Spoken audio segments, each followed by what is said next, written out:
네, 오늘 아침 어떤 기사를 클릭하셨습니까? 핫클릭 시작합니다.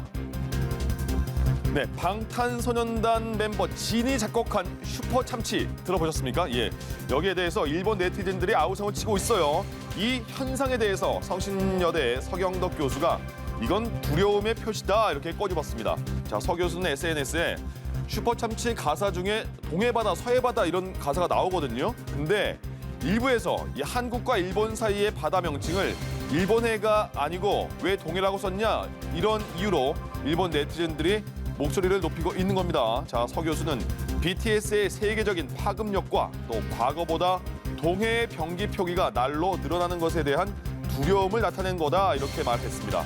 자, 현재 세계적으로 영향력 있는 지도 제작사가 발행하는 세계 지도의 경우에 절반 이상이 동해와 일본해를 병기하고 있는 상황입니다. 자, 그래서 서 교수는 일본 정부가 위기감을 느끼고 있다 이렇게 해석을 한 겁니다. 서경덕 교수는 일본 네티즌과 정부가 동해 병기 표기에 대한 두려움과 위기감을 느낄 때가 세계에 동해를 알릴 적기라면서 자, 무엇보다 우리 국민의 지속적인 관심이 더 필요하다 이렇게 강조를 했습니다. 네, 중국에 있는 스타벅스에서 기한이 지난 재료를 사용하는 모습이 현지 매체에 포착이 됐습니다. 자, 그러자 스타벅스가 문제가 된 매장을 폐쇄했습니다. 중국 매체 신경보는 장쑤성, 우시에 있는 스타벅스 매장 두 곳에서 유통기한이 지난 재료를 사용하는 현장을 포착했다고 보도를 했습니다.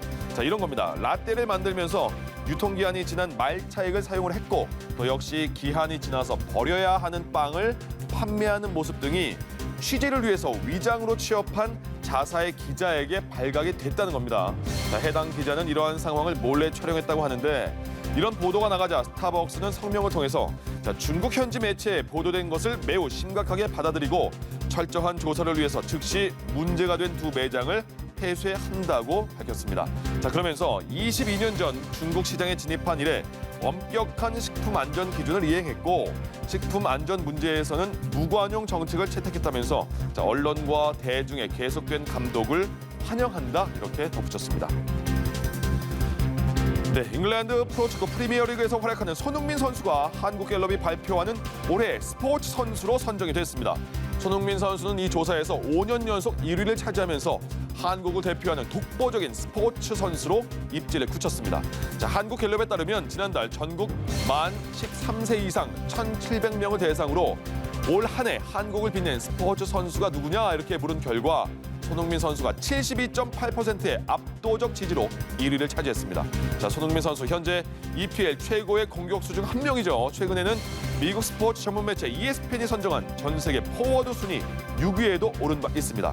자, 한국갤럽 조사에서 2013년 8위로 순위권에 처음 등장한 손흥민 선수 2017년부터는 올해까지 5년 내리 1위를 차지하면서 자, 김연아, 박지성을 잇는 최고의 스포츠 스타로 자리매김하고 있습니다. 핫클릭이었습니다.